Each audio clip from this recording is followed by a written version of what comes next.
Hello? Oh my gosh. Hello everybody.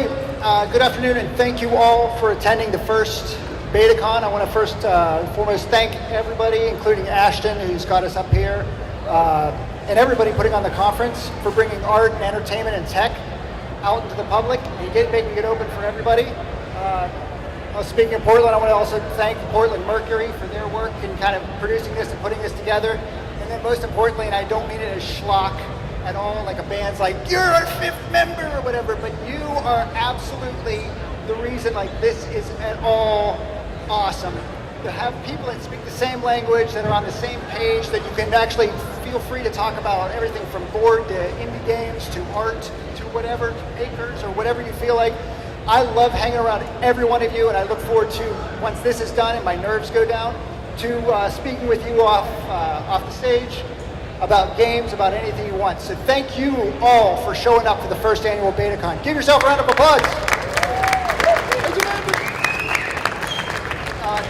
So I had this long diatribe, but I'm not going to even go through all of that. But I wanted to say the guy we have here on stage, I've known for a couple years, I'd say 4 or 5 years, and I couldn't believe it. He kind of was like this little spot of light in otherwise boring Tigard, Oregon, where he popped up with a store called Pixel Battles, and it was revolutionary. It's like something I was like, wow, where did this come from? It was a store where people could come in and play games on couches, essentially modern day arcade, the living room, combined with esports. It had like so many things going for it, except it was from the future.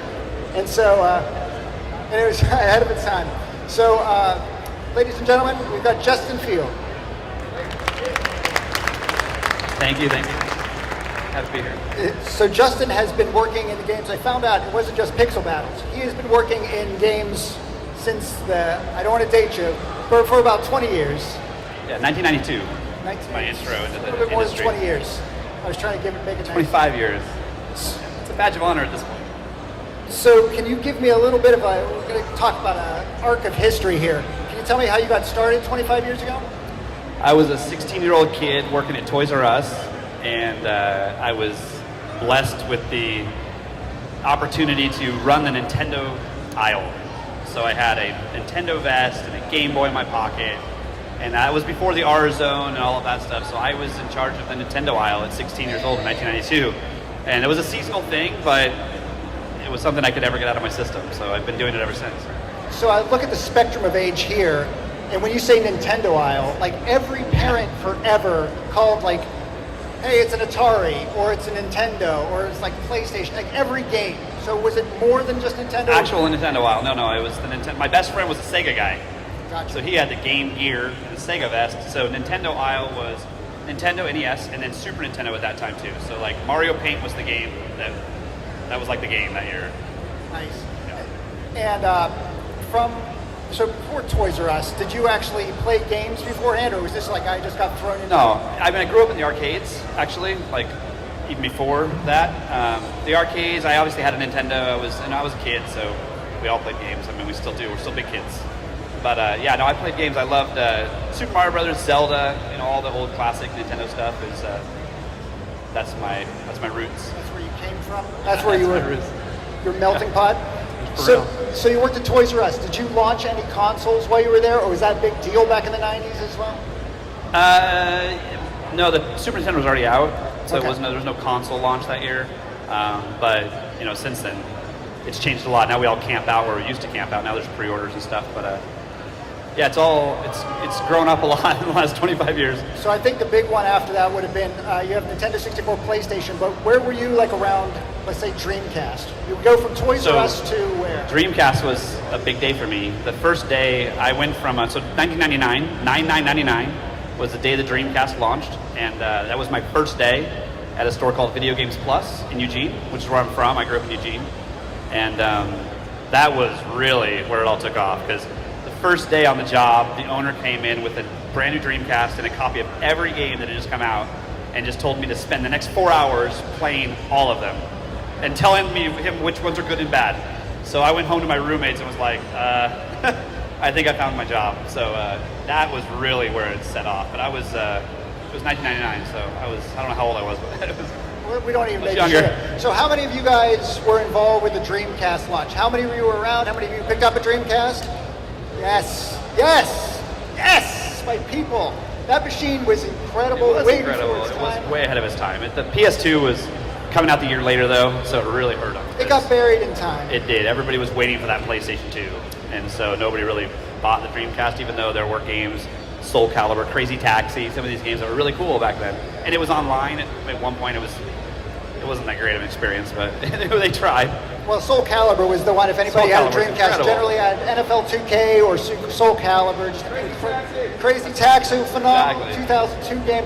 There's 2001, just unbelievable, still fantastic to play. If you guys haven't tried it, we'll have to find a way to get Dreamcast. in here Shenmue, tomorrow. that was one of my favorite. Yeah, Shenmue was a great Dreamcast So an game. incredible console, and there's some Portland roots, and again, I'll share it on the floor. Anybody who comes up, just look for the double plus hat.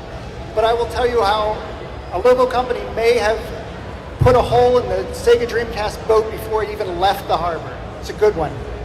It's a good I don't story. know, we'll save it for It's another also day, on the I podcast, but again, I'll share it with you here on the floor so you don't have to hunt for it. All right, so all of those experiences together, you work through retail at Toys R Us, you work through Video Games Plus. Right. So what brought you to break off, be entrepreneurial, go off and do your first brick and mortar store? So, I've always been an entrepreneur, I guess. It's kind of in your spirit. It's a DNA thing, I think. It's just who you are. But what I saw was I was 25 years old in 2001, and there was a real void in the industry at that time. Gamers were getting older. I mean, we were the older echelon of gamers even back then. But games like Resident Evil and Silent Hill and these mature titles were coming out. But game stores were still focused on little kids. So my thought was that if I built a store that was catered to my peers, then we'd be unique and different. And that's what we did. And so Big City Gaming was a store I created in 2001. And it's still in business today. It's on the corner of 13th and Willamette in downtown Eugene, if you want to check it out. I sold it in 09, but they're still fantastic, so they're still there. But that was the idea, and that really took off. We did everything. First of all, we did everything under one roof. We buy, sell, trade, we rented, we played games. But really, the real separation was how we just the vibe, I guess you could call it, in the store. We at the time there was this like elitist vibe in video game stores. Like every time you went to a video game store, you got judged the moment you walked in the door, and we squashed a lot of that. And then we didn't talk poorly about our competitors or any of that stuff. We just tried to do it our way, the South Eugene way, the community. It's all about the community basically, and that's what it's been the whole time. It's all about the gaming community, everything we do. Yeah, and I like how one of the stories that I heard from you originally, if you didn't have a game in store, you would send them elsewhere. Like, here's where you're going to find it. Yeah, well, it made sense to me because if we didn't have a game, it was my job as the owner to have the game that they wanted. But if we didn't have the game, I felt like if I called around and found it for them, next time they wanted a game, they would contact us first because now we're a resource to them. They know if we don't have it, we'll find it for them. So, and that's what, it's common sense really, but it worked out. When I met you at Pixel Battles, you had already started innovating. If I'm yelling, I'm sorry. Am I? Okay. I just hear it coming back. So at Pixel Battles, you had 4 or 5 different things that were really kind of ahead of the curve. Were you ahead of the curve back then with bringing people together? So there were certain things we did that were unique. Like the big thing that made us really kind of popular was our $1 a day rentals. Back in 2001, there was Hollywood Video and Blockbuster, and everything was 5-day rentals. And that, as a consumer, never made sense to me. So I created something called $1 a day rentals, and every game, every movie was $1 a day, and you paid. Now we're like Redbox basically now, but that was 15 years ago, and that just took off really, really well. And then we also played games on site. It was a real social environment. It was kind of like a coffee shop for gamers where you could come and just kind of hang out and be accepted. We were really inclusive, and that was special. And I know we have some slides or whatever. I don't know if they're going to go up at all, but there's some slides of his store. Like some of the cash wrap that he had done was really, from a retail perspective, if you were a big corporate like a Starbucks, there's no way you could ever pull it off because liability issues. Right. It was a little risky. What we did though, the way that came about was, so the first store was built by my dad and myself, and then 10 months later, we had a second store in Corvallis. So I had a store at U of O and a store at OSU. And that's when I started trying to find a brand or an identity for Big City Gaming, and that's where we came up with that sci-fi kind of Geiger S5 inside. Is this coming up? Yeah, It's so pretty you'll cool. see a There's some bunch good pictures of it, cycle but yeah, it was definitely different. So after, let's get you through, because we can focus on the past the whole time, retro gamers all. But if we could go to Pixel Battles, give me a little heads up on that, and then we'll go to your latest venture. Okay, so we'll start back real quick at Big City Gaming. So when I started Big City Gaming, the gaming side of it, 'cause that's where Pixel Battles is. So the gaming side of Big City Gaming. Okay, so here's some of the pictures. The gaming side, when we started, consoles weren't online. So we were all about couch co-op, trying to build the best experience you could build. So that was created in 2002. So what happened was I built a store in 01. I went to E3 in 2002, and I saw Xbox Live for the first time. And that was 6 months before it came out. So what I did was I created that stadium, that right there, what we call a stadium, and we came home and built it. And then the day Xbox Live launched, we had 8 screens, Halo on Xbox Live with stadium seating. It was crazy. But we were running Halo 2 tournaments between OSU and U of O in 2002. So anybody who played Halo in a LAN party at somebody's house knows absolutely how exciting that is, just to bring the joy of games and to have everybody together in the same place. And to do that in retail, I did not see that in retail. It was definitely ahead of the curve. So getting back to Pixel Battles, when I sold Big City Gaming in 09, I moved up here to Portland. Oh, cool. So this is Big City Gaming. That's what he was talking about. That's our front counter. And then there's our snack bar. And how many people lost their lives at that cash wrap? We respawned at Big City Gaming, so it's not a big deal. There's some of the stadium stuff, though. So there was spectator seating, which was something that was unique, too. We ran our first tournament. I had 3 TVs and 70 people showed up. And I learned pretty quickly that you need seating for spectators as well, because there's a lot of people that want to watch the tournament. That's how math works. So we were running city leagues back in 04. This is when we went to 1080p, replaced those CRTs with 1080p monitors. And that's the storefront. Pixel Battles started looking like that. That's how I remember. That was it was tiger. So Pixel Battles, the idea was business to me is all about like finding a hole in the industry and then filling the hole. So Big City Gaming filled a void where it was all kid stores, and we built something that more for the older crowd. Pixel Battles was created because arcades were dying, tilts were leaving the malls, and Wonderlands were closing. And so what I wanted to do was create a new arcade, basically. So we created a social/competitive gaming venue, is what I called it. And this is Pixel Battles, the first one in Tigard. So we ran a lot of competitive events with Halo and Call of Duty, and we also did some cool social stuff like that. Like Minecraft build-offs were really, really sweet. Some of the champions. So we also did we teamed up with GameStop in 2012 and did a bunch of launch parties at Washington Square Mall. I think you were responsible for fourth quarter earnings for GameStop that year. I take all credit for that. Yeah. So this is shows kind of the process where we get a storefront, and then we daydream and we come up with the coolest store we can build. And this is in Gateway Mall. Let's see. So how many stores did you have for Pixel So Battles? Pixel Battles, I opened 4 locations over 3 years. This is the one we built in Heritage Mall. So sometimes you have to make sacrifices when you're in business, and that was my sleeping quarters in the mall. You're talking about crunch I lived there time. about 3 nights a week, and so but that's the store that we built, and it's cool because there's a variety of so the plasma TVs were good for social gaming. We had the competitive monitors with the specs for competitive gaming. We had the 80-inch screen with the Kinect for more social stuff. We also did a lot of 3D gaming back then. So what's cool about video games and what I have a passion for is what's next. There's always something next. So that's something that's exciting. You're always looking for what's next. So 3D was really hot back then. So this is kind of the process I go through. I get a storefront, and then I get my graph paper out, and I start drawing it up, and then we build it. This is at Valley River Center in Eugene, and this store still exists at Valley River Center in Eugene. So you're always jumping from one to another. If anybody who's been in an arcade from the 70s, 80s, and up, like it was very much pink, blue, neon, kind of. There's really a future place for kids and like-minded people to hang out. That was it. But it would have small groupings. It was really social back then. It was super social, yeah, super social. And then people for some reason video games had this negative stigma that's antisocial. So what we were trying to do is break down those barriers and show that it's actually social and competitive. It levels the playing field too, which is really neat to see like the captain of the chess team competing against the captain of the football team in an equal playing field. It's pretty cool. All right, so talking about moving into the future. Right. You after Pixel Battles, where do you go? So Pixel Battles was fun, but it was a lot of work. And I got to the point where I'd opened 6 stores and I was kind of over the daily grind of a storefront. So I started thinking I have to come up with a business that doesn't have a storefront. And that's where Kinjo came from. And Kinjo is kind of the future of game trading. It's a mobile app that connects local gamers.